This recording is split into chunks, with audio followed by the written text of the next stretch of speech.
So this is Structure 1515. Welcome. And we are in series 2 with the balance basics, working our way through balance topics. And today it's on building buttresses, and I'm Andrea Stumpf.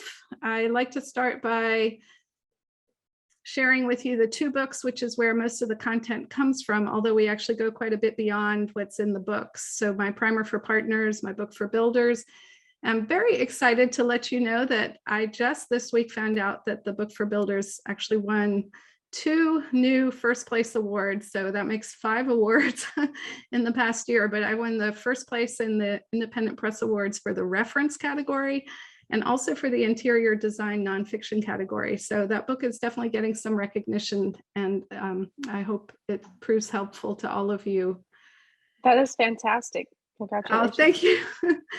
I'm especially pleased that it's getting recognition for the design, the interior design, because I really wanted to make it accessible in a way for, people who would normally not pick up these books to feel comfortable digging into them. Well, let's move into the substance here. I start usually by framing what we're doing, which is to say that the Structure 1515 and these books, the overarching question that we're trying to answer is, do you know where you are in the landscape? And of course, the theory is that if you can see the landscape and if you can actually see where you are in the landscape, then you can see the options and you can make better decisions. And so specifically, we're in the international arena, and we're going to talk primarily about a kind of partnership structure that I've labeled international partnership programs with a specific definition, although honestly, what we'll talk about today really can apply to virtually any partnership that you may have, so not necessarily this modality.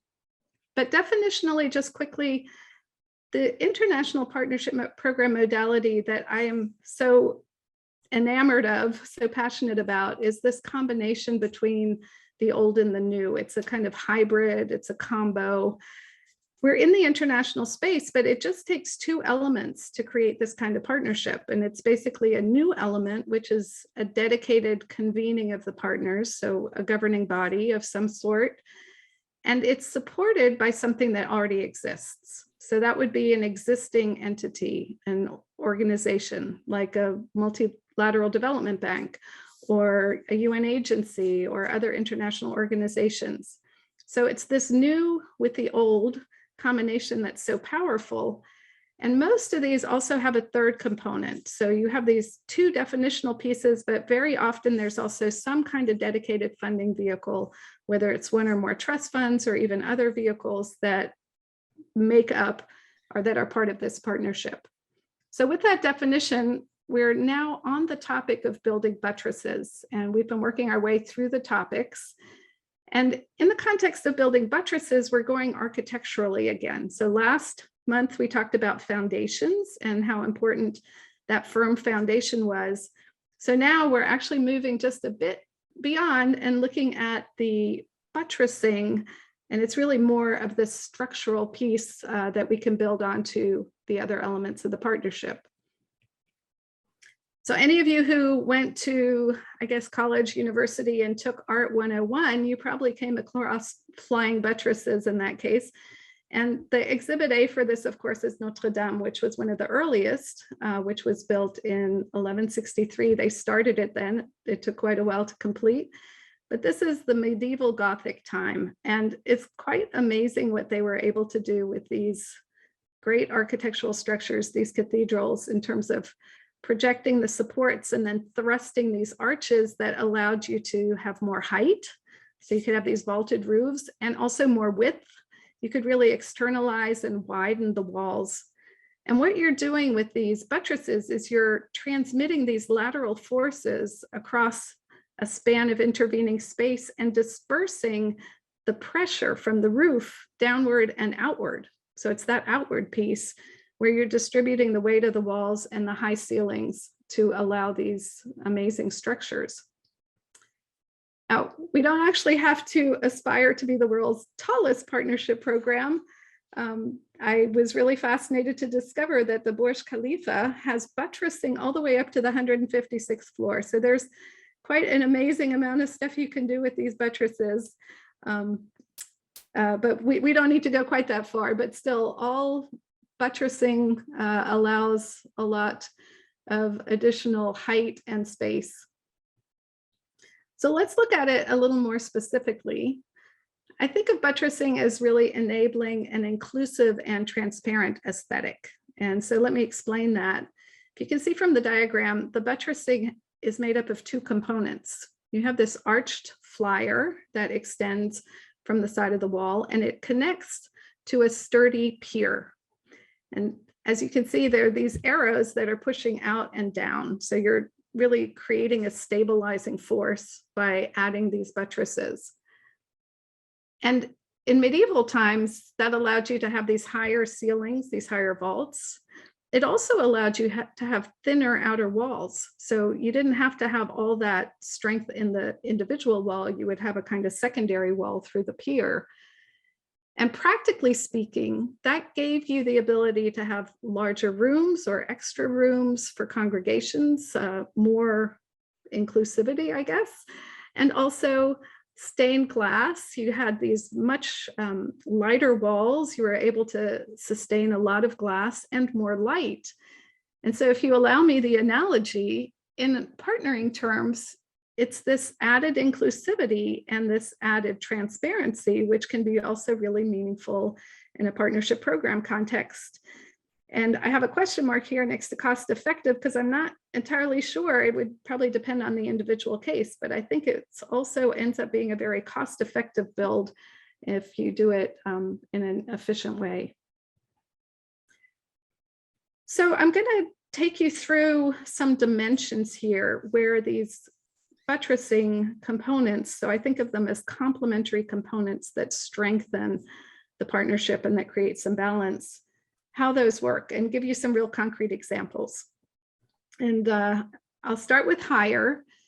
So buttressing allows you to go higher. We've seen that with the cathedrals. And in a partnership program context, I think of that as a measure of inclusivity. So basically higher levels of engagement, higher levels too in terms of actually being part of, say, the governing body. And an example of that would be that you not just have decision-making participants, but you can also have active observers. So there's that kind of variation, which is a buttressing of your base governance, but allows you to also create more buy-in and ultimately more advocacy. If you have too many members that want to be part of the decision-making body, you can institute constituencies by which you have groups of partners that are represented by one partner or an individual on the governing body. Another example would be additional bodies, and I'm thinking of two-tier partnerships. I know, Jane, you've done a lot of work on the global country linkages, but you could have a global level governance with country level governance connected within a partnership. And one of my favorites is also stakeholder events. So it doesn't always need to be about governance. You can do events or activities, which also give you that kind of greater buy-in or advocacy. All of these, to me, are forms of buttressing that build on the original foundation and the core of the partnership, and that are complementary ways to strengthen. Now, in addition to going higher, you can also go broader. And for me, the key word here is diversification. That you can buttress through kind of a multiplier effect. You can have multiples. So instead of just having one trust fund, you could, for example, have multiple trust funds, or a trust fund with multiple channels, or even multiple funding vehicles, all under the same governance within the same partnership. You could downstream have multiple fiduciaries, meaning you have more entities that are supervising and implementing, and that's a kind of limited trustee approach can work very well there. So these are partnerships where the diversification can be more fit for purpose in the implementation. And these different ways to structure that partnership are kinds of buttressing again. I also think you can go deeper with buttressing, and here I'm thinking of expertise, that you can build in more expertise.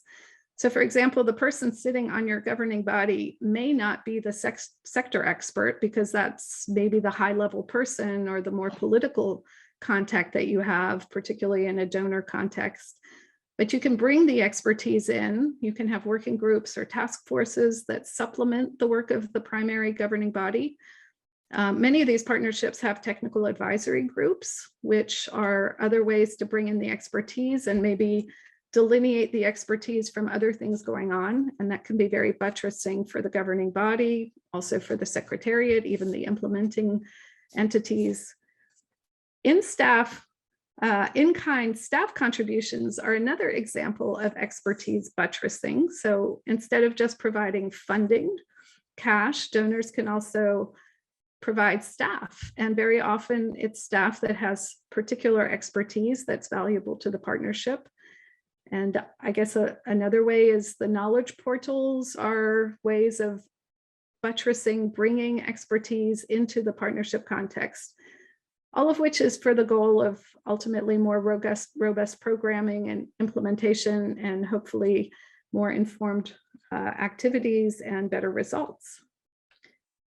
Now, I've given you kind of the three dimensions: the higher, the broader, the deeper, but I would also add the fourth. And as a lawyer, being clearer is, of course, looking at the documents. And from my experience, documents can be extremely helpful in having a buttressing effect on your partnership program.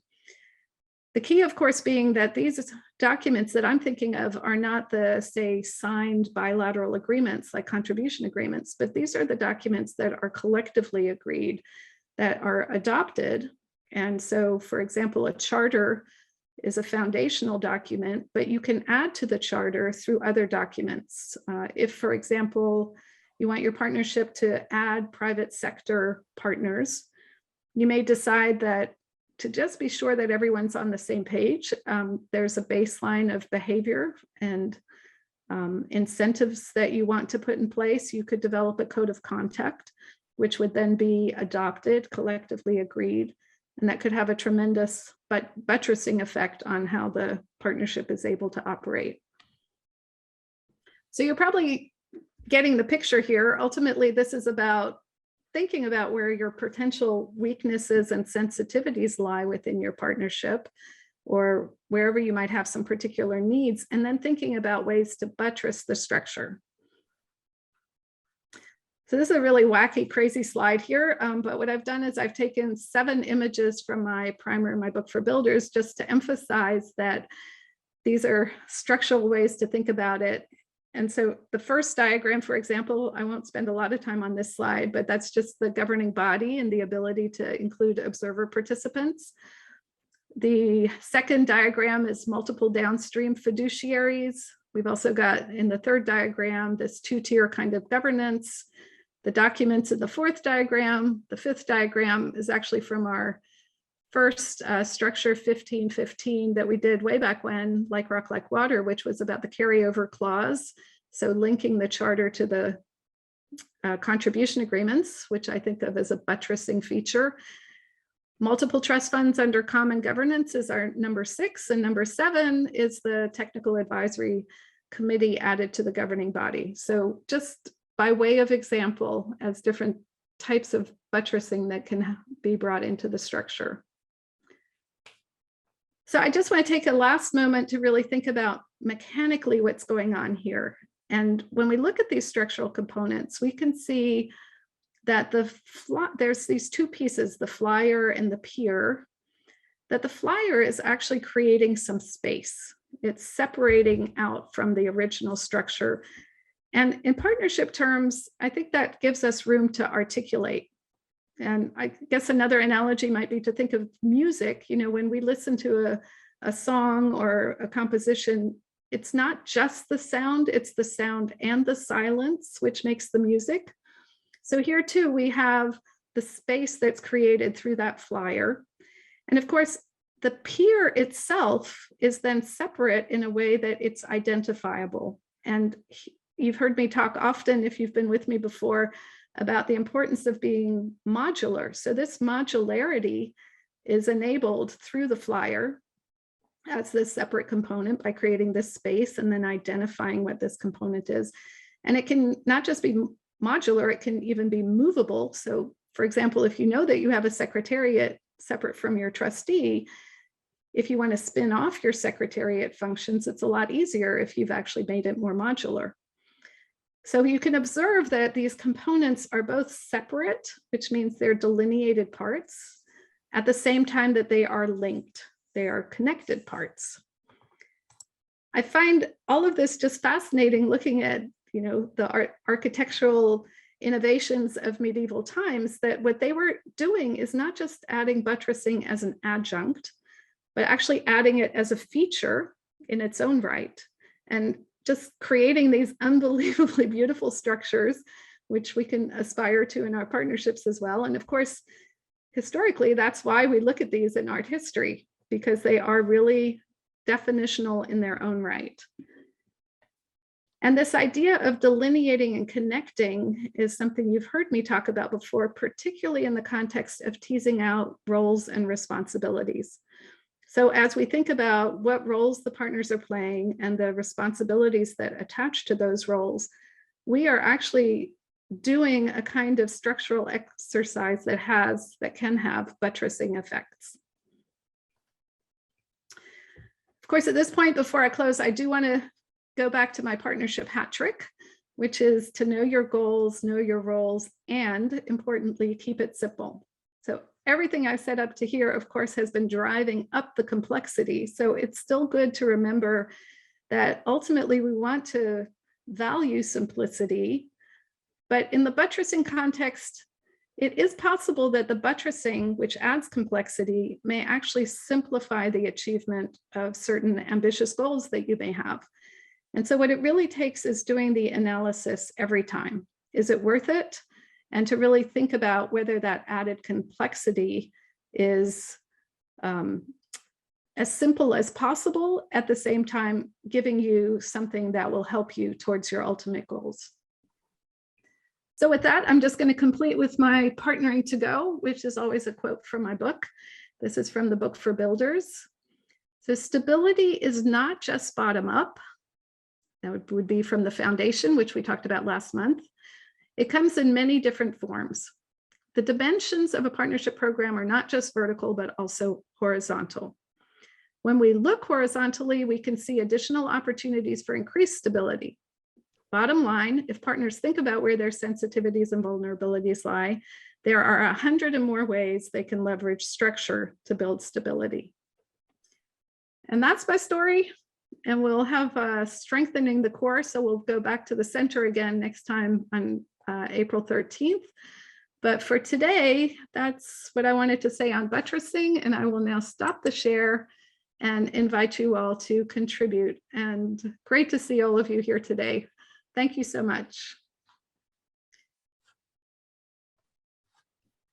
Anyone willing to jump in and talk about, did anything sound familiar or resonate for you? Are you, I don't know if you've thought about it in buttressing terms, but does that kind of complement what we talked about with foundations last time? And does it look like something that you find has helped your partnerships? Open floor.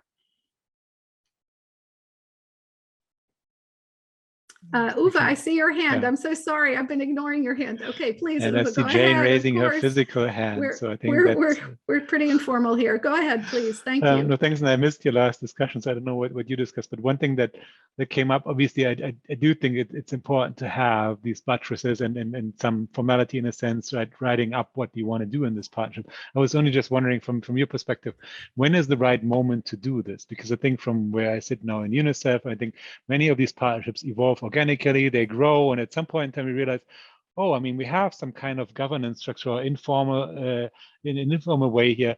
Is it now too late, or how do we formalize this right now? Are we still on the same page with regards to expectations and roles and these things? So in a sense, maybe when this started initially, it was too early and too informal to kind of put something in writing, but do you miss the boat at some point in time to kind of retrofit these things? I mean, keen to get any perspectives of what people's views are. I mean, when is the right moment to think about this? Not to kind of stifle something that is then very exciting at the inception, and people are just going for it. But when is the right moment, and is there a moment where it's too late? Yeah, actually, I'll say a word about that and then open the floor to others. And Nicola, I see your hand as well. But just to say very quickly that Incremental being incremental in these partnerships is a theme that we've touched on many times before. I would say tying it to your foundation, so making it part of the establishment, can be a really valuable opportunity that you don't want to miss. But if you have the right kind of culture in your partnership, and if you have anticipated mechanisms for flexibility for the future, like if you value your governing body and you have this idea that the governing body can adopt documents going forward, then anytime, it's really as the needs arise. So I think the key here is to think of buttressing as a structural piece. So what you said in a moment ago, Uwe, that there is a little formality to it. It's not just transitory. It's not just we all assume and imply, but we don't actually articulate. No, buttressing is really an exercise. It's an active structural step and identifiable in a way that hopefully is collectively owned. And I think partnerships that have healthy cultures should be in a position to add buttresses or even remove buttresses and move buttresses over time through different mechanisms that we can talk about. Nicola, you had your hand up for a moment, so maybe it's I did, and you said you'd seen it, so I put it down, and I was listening to Uwe's question, and I thought I feel like my reaction very much relates to it piggybacks off yours, Uwe. But first, I just want to say there's a lot in that presentation, and Yeah. I'm still feeling like there's a lot to absorb. So to answer your question, does it resonate? Oh yes, yeah, very much so. And I would really like to look at it further, including your example of the slides, which I realized I was going clockwise. So I was sorry, in the wrong order. so I had to make my eyes go in the other direction. We're at a stage in seaweed land where there are a lot of different actors coalescing right now into different partnerships, and there is potential for some overarching partnership to be formed, but there's also potential for a lot of fragmentation.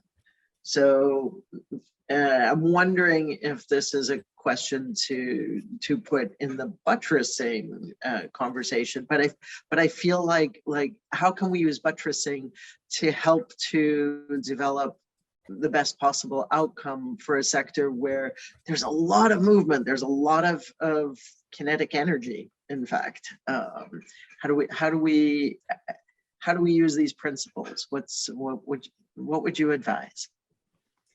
Yeah, as always, I have something to say, and then we'll make sure others are contributing as well. So it's actually, I love your image of, seaweed land with kinetic energy. So I see all these waves moving around. But I guess part of what we're doing here is maybe we're harnessing some of that energy. We're channeling it. So I don't mean stifling, but we're finding ways to let the energy flow and become part of this partnership vibrancy and allow that to kind of create these synergies that we're looking for. But it's an analogy, right? So we don't have to stick too closely to buttressing. So if you have lots of little cathedrals happening and different buttressing, you can also maybe find ways to connect them. But I think the ultimate piece is really that last slide that I showed you, which is the value of the structural element, and particularly the idea of delineating and connecting, right? Delineating to connect, connecting the delineations. And it's this articulation exercise where you're talking about who are the partners, what are the bases that we're on, what are the roles, what are the responsibilities that tie to those, and what are the structural features or components that we're actually going to identify and establish, build, and then they've been delineated, they've been built, and then connected. So wherever you are with these different things happening, whether it's a buttress or a foundation is less important than you're actually, making sure that you kind of have done this articulation, this delineation, and then connecting, making sure that it's within that partnership context.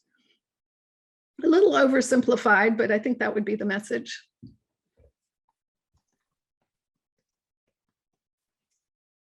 Jane, I mean, you have so much experience in the global country linkage area, which is, I don't know if buttressing is the right word, but we often think of these partnerships of having one core governing body.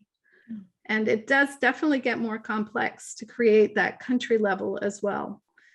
But it's also very difficult for these international partnerships to find ways to make the global and the country speak to each other, that feedback loop, right? So you may have activities going on at the country level and things going on at the global level, but they're not necessarily talking to each other.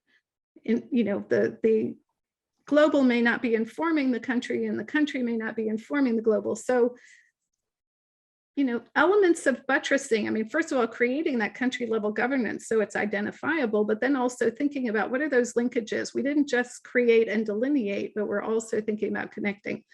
So maybe you have a few thoughts on that piece of it. Well, I think probably the biggest example I can think of a partnership at scale that moved in, from country-based to global is GPE. When it was the fast track initiative, it was really only country-based. And it was all about getting all the donors and local authorities involved in the education sector, including, local civil society, the government, et cetera, along with the donors to have one education program. They had, almost like a 3 1s type of requirement for the education sector. And then when the big fund came in, that became difficult to manage. And I don't know what's happening now with the country level committees, but I can feel quite sure that they're not the decision makers on big grants. I mean, they might have a role in proposing or whatever. It seems like often the bank, but others who are the implementing agencies of the big grants kind of do things more within their own framework. And to the extent that that framework involves the country, then I mean, again, I don't know exactly what the procedures are now for that. And then there's also like the global fund that had the local fiduciary and strategic recipients on the ground. So, I mean, when we studied global country linkages, gosh, it was like 15 years ago, it was to try to get the big global funds and these other partnerships that were coming, they were already there in health and they were definitely increasing in climate change, to work more through the countries and not just come in and build a new thing every time there was a new fund. And because it was creating fragmentation. And I understand there's now work again being done on aid architecture and this continued problem of fragmentation in DFI. So, I think this is a hard issue to deal with. And I think the bank, for example, when the bank is an implementing agency of these grants and including in regular umbrella programs, the bank tries to use its own approach to engaging the country in implementing things. But a lot of the umbrella trust funds that I've looked at in recent years are basically doing a lot of bank executed work, a lot of it knowledge-based. And sometimes you've got to wonder if the country is sufficiently engaged in a lot of this, because a lot of it is very much upstream to operations. It's, 3 or 4 levels up, especially on topics like gender. There's just such a lack of data and evidence that, someone in the bank takes on doing a study and then, valuable things. And then there's usually kind of a workshops and dissemination type of element to the grant. But anyway, I do think this continues to be a big issue about global to country linkage. And yeah, and let's be clear there, some of what you're describing is that many of these partnerships are what we would call one-stop shops, or what I call one-stop shops in my book, which are the full trustee version, where it's very intentional that the implementation is being delegated to the trustee or the trustee and the secretariat, to the support entity or multiple support entities. But in this instance, we maybe don't think about collectivizing the country level as much. We're more concerned about the implementation at the country level projects. But there are other partnerships where that collectivizing activity that's happening at the global level is also relevant or helpful at the country level. I think that's the question. If you were to buttress with country level governance, you need to answer the question, yes, that you actually want collectivizing at the country level as a complement, as a way to strengthen your global governance. And that's not going to be the case for many, many of these partnerships where you really just don't need that, don't even necessarily want that. But then there are other partnerships, and I'm thinking of, for example, the Global Financing Facility. Their model has an investment case for each country, and that's a crowding in of partners for financing. So they're building an investment case around a very robust health strategy that the country has developed with some TA, with some capacity building. And the investment case itself is then supported by a country coordinating platform. And that country coordinating platform has a role because the investment case is a collective. It's bringing all these partners in, from the government to bilaterals to private sector to multilateral development banks. So you have a collective, and then it's really helpful to have a country platform support that investment case.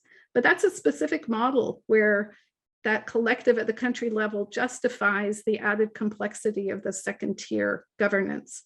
And the other buttressing that I think is essential in a case like this, really helpful for the Global Financing Facility, is that the Secretariat has individual staff relationships to what they call country liaisons. So these are individual staff that are hired by the Secretariat for each of these countries that serves as a coordinating function vis-a-vis the Secretariat, but on behalf of the partnership in support of the country level activities, this coordination going on around the investment case.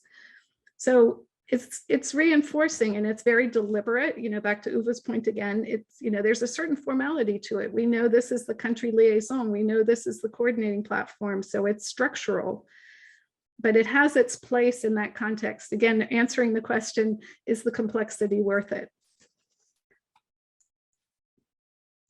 Just to follow up on Global Financing Facility, that is really, if they are achieving that now, that's the culmination of more than a decade of work to get, when the health funds expanded so much in the early 2000s, they became items of scale in countries' budgets. So for example, especially in many African countries where there was just a huge influx of money to fight HIV/AIDS, and then also TB and malaria and other diseases since then, not only from the multilaterals, but the bilaterals, a lot of it was off budget. And the health ministry, which was traditionally not a strong player in the government, would be sidelined completely, as NGOs would be contracted by donors to come in and implement these programs, as in PEPFAR. So when you have like long-term recurrent costs that are being financed through a central budget in many cases, such as you have in health, you really need that country level buy-in and platform of the type you're describing, and strategy, because you could suddenly have all of these well-meaning efforts that undermine the government's ability to have a health system on top of having disease programs. And that, I've heard that also raised recently in the pandemic, that that a lot of governments are trying to use the influx of pandemic money now to further strengthen health systems the way they were able to do in some cases with HIV/AIDS. So, you never, I remember when the Global Fund started, there was this whole silver bullet thing that like, oh, we're so sick of the World Bank and it's long delays. We're just going to get this money into countries quickly and get treatment going. And we can understand that. But at the end of the day, you still have all the same problems at the country level, the budget, the country system, everything is still there. And it takes a long time to build, the right kind of fiscal links and transfers and so forth. Yeah, we can go back to 2005 with the Paris Declaration, which is when the international community really identified developing country voice as an essential part of this kind of partnering, at least development partnerships, and really wanted to elevate. So thinking about higher again, and how do we buttress that, wanted to elevate developing country voice into the governance. as a kind of horizontal peer-to-peer relationship. So it wasn't donors top down. It was a collaboration between the donors and the countries. But it takes work and it takes some structural pieces. And, we're identifying a few here that are buttressing, beyond what the core elements might be. But it definitely doesn't happen by itself. And it also, again, to Uwe's point, is something that may modulate over time. As a partnership realizes that it's maybe not attending to the recipient and beneficiaries sufficiently, it may want to think about structural ways to elevate or to broaden or to deepen or to make those relationships clearer, to refer back to the 4 dimensions that I presented. I wonder on the clarity point, which is kind of that 4th dimension. It's obviously one of my favorites, and the book for builders puts a lot of emphasis on documents. Whether in your experience, you've seen the buttressing effect of documents. So I'm thinking, a code of conduct. I very frequently advise partners that that's a tool that they can use. So, but I'm not sure that that people are as used to thinking of that as a structural or buttressing piece, because they may not instinctively, as non-lawyers, be looking to documents to help. But I will just say, in my experience, again, it's been very much not just the document itself, but even the process of developing the document for the partnership has a value. And ultimately, you come out with something that you can change over time, but the collective effort to produce the document is a lot of what the buttressing is about. Yeah, I would agree on the importance of working together on it, because that's when you get clarity on the differences that appear little but could actually have much broader, deeper roots to them than expected. So it's a great tool to use to ensure that ultimately the partnership is built on a firm foundation, to use your architectural image. I've actually just been experiencing a situation, not in the context of the kind of international partnerships that we're talking about, where the existence of a document has actually been not quite an admission of failure, but the relationship is such that it needs to be managed by a document. And so I'm feeling like documents can be double-edged swords. Sometimes they can be the tools that help you to get there, and sometimes they can be, well, you need to refer to the document for how do we do this next step? How is our relationship governed? The muscle memory isn't there yet. So Interesting. Yeah. what are your thoughts on that? Well, I guess I would partly go back to the culture of the partnership. And I don't know your specific case, but I certainly would encourage partners to think of documents as their friends and as tools that they should use as relevant, as helpful. And I'd hate for a partnership to get into a mode of thinking that documents are, as you said, an admission of failure. Gosh, I mean, if a document has the right tone, and what we're talking about are like sometimes 1-page documents, could even be half a page. These do not have to be big tomes. They should, in fact, be plain English. They should be very simple, so donors will want to, own them, that it will be a collective framework for the partners. Then it's hard for me to imagine that partners wouldn't warm up to them, would somehow feel that they're alien and being handed to them. I mean, I think another way to think of documents is that these are recipes. Most people aren't thinking too negatively about their recipes. They might go a little ad lib, and that's fine. And your recipe may actually say, throw in, flavoring to taste. And your documents can be targets or just provide that kind of looser framework. But I don't know, maybe it's a lawyer's tick. I definitely turn to documents when I think that things are not clearly being understood or agreed. You know, there's like a subterranean level that might surface through the documents, or even, you know, people come and go. If the partnership is really long-term and wants some stability, there's some value in having put forward what it should look like. And there's even value in saying we are incremental. So this is phase 1 and we know phase 2 is coming. And this is a little bit of where the roadmap is, where we are now versus where we plan to be. And capturing that in documents gives it a certain validity, or, you know, actually adds to its longevity, I think. I could go on. And just to say, I do agree with you. And I think that you put your finger on it. It's really the culture of the partnership, and partnership now really writ large, and not the kind of international partnership that we've been talking about here, but you made me think of this other situation.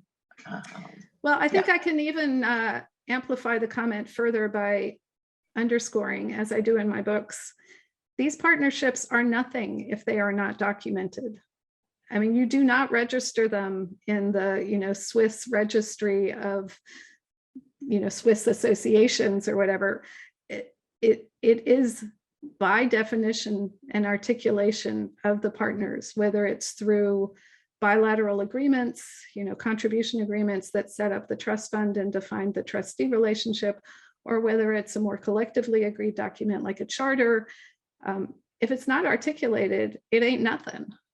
You know, that is the essence of these partnerships. And it's also the great opportunity, is that the way these evolve is the partners articulating for themselves what this partnership is about and what these relationships are about. Yeah. I mean, Andrea, just to be very, very like brass tacks about it, I think over the years when we had like kind of a partnerships team and we had a different trust funds team, of course, a lot of that has been now reconciled with umbrella facilities, but it often seemed like the contractual nature of a lot of these partnerships, especially when donors thought they were basically like contracting the bank to deliver the donors program. There's a lot of bilateralism in a lot of these bilateral contribution agreements. And the bank thought, you know, oh, you're giving money to a multilateral and it's going to be a big partnership. You know, there was a lot of like mixed messages, and you had kind of like the contractual fist in the partnership velvet glove. And, you know, so I think that like I think one of our other colleagues used to talk about the thriving on vagueness that would happen.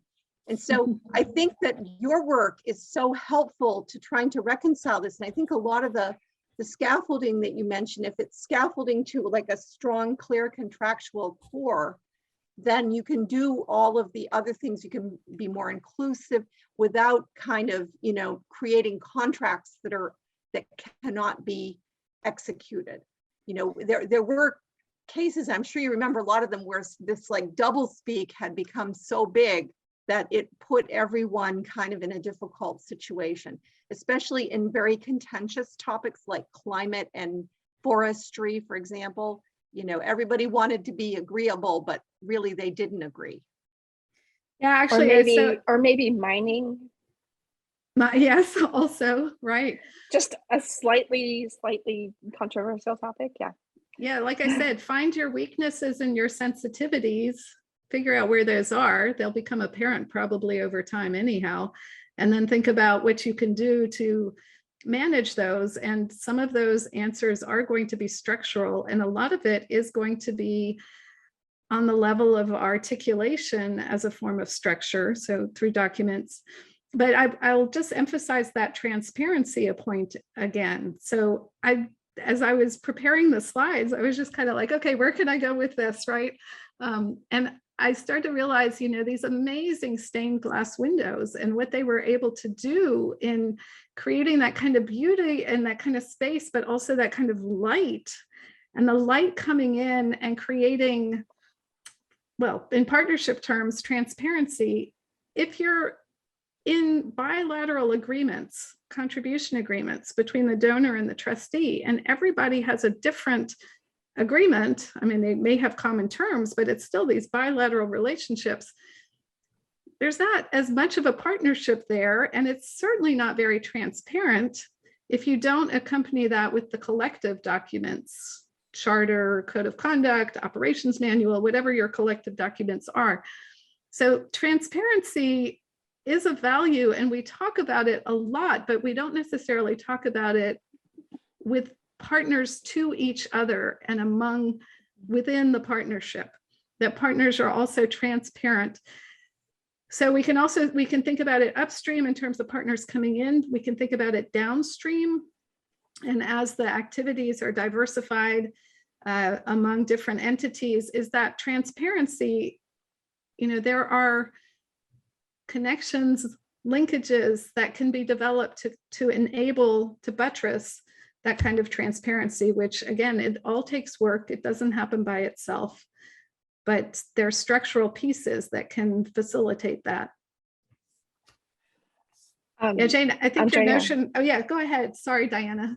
Sorry, and I also wanted to say that the stained glass also had another purpose. It was used to tell a story Nice. For those who are illiterate, right? So the stained glass actually tells a story.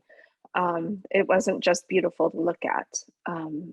It was also conveying a message to those who could not read the structural documents that were the foundation of the partnership, in this case, the church.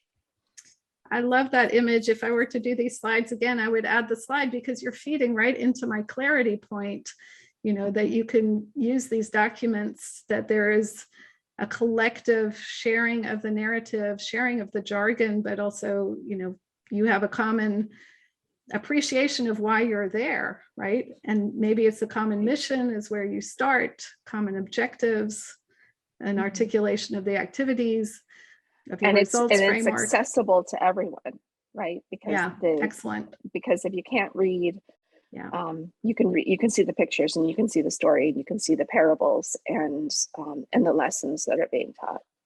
Yeah, plain English instead of legalese, definitely as a start, right? Yeah, no, that's a wonderful image. Great, Diana, thank you. Yeah. How about one of the other dimensions? Maybe we just keep going for a bit more. This dimension where I talk about deeper and bringing the expertise in.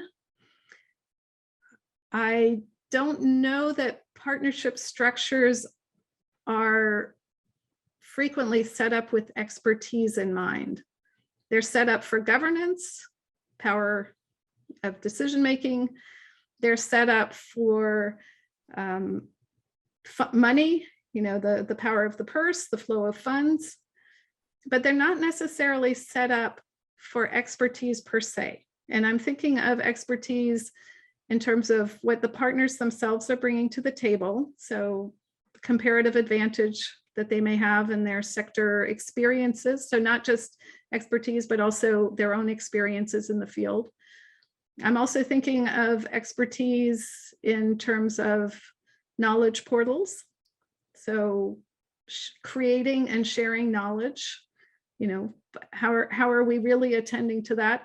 And then maybe finally, in the context of lessons learned, I'm developing a partnership right now in a food safety context, and we have these working groups that we are proposing to establish that would be kind of structural components to lead into the ultimate launch of the partnership. And those are like 5 or 6 that we're thinking of now, but there's one I want to add over time.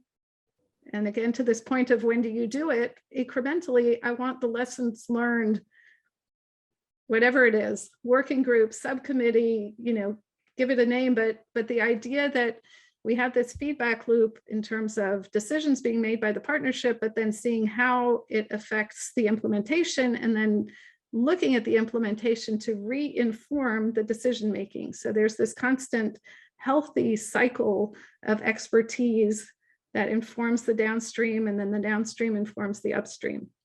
I don't know that partners spend a lot of time thinking about that piece structurally, but they could. Yeah.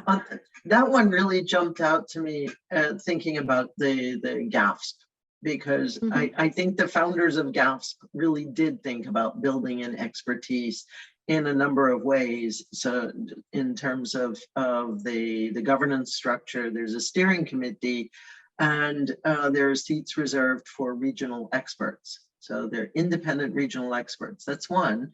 And for those who know it, there's also a separate technical advisory committee, and its sole role is these are experts recruited for their expertise in food security and whatever specific topic might be emphasized. Let's say there's an emphasis on nutrition, so people with deep expertise in nutrition, sensitive and specific agriculture might be recruited to serve to review the project proposals, to make recommendations to the steering committee, so that the steering committee members who have a different kind of expertise, not deep technical expertise, but broader development expertise, could bring both of those types, the deep expertise together with the broader picture. That I thought was really the fruit of some very good thinking. Yeah, it's a perfect example. And a lot of that expertise can come from the trustee or the secretariat or the implementing part of this. But what you're describing is a way in which it's collectively brought in, through this committee. And these, again, different partnerships are going to want to do it in different ways. Jane, you may remember, so correct me if I'm misremembering, but when Gavi was originally an alliance, before Gavi transitioned to a Swiss legal entity, there was Gavi, the governing body, which was primarily, I think, donors and international organizations, the multilaterals and UN agencies, including UNICEF, of course, back then. But there was also a very vibrant, very functioning technical body. And if I'm not mistaken, that was essentially dissolved or replaced or superseded by the new structure, by the entity structure, which, as we've said before, I call that a dedicated entity structure. It's not an international partnership program the way that it used to be, because Gavi is its own legal entity. It's not supported by someone else. I mean, partners are obviously doing a lot, including UNICEF, the World Bank, and others, but the Gavi itself is a legal entity.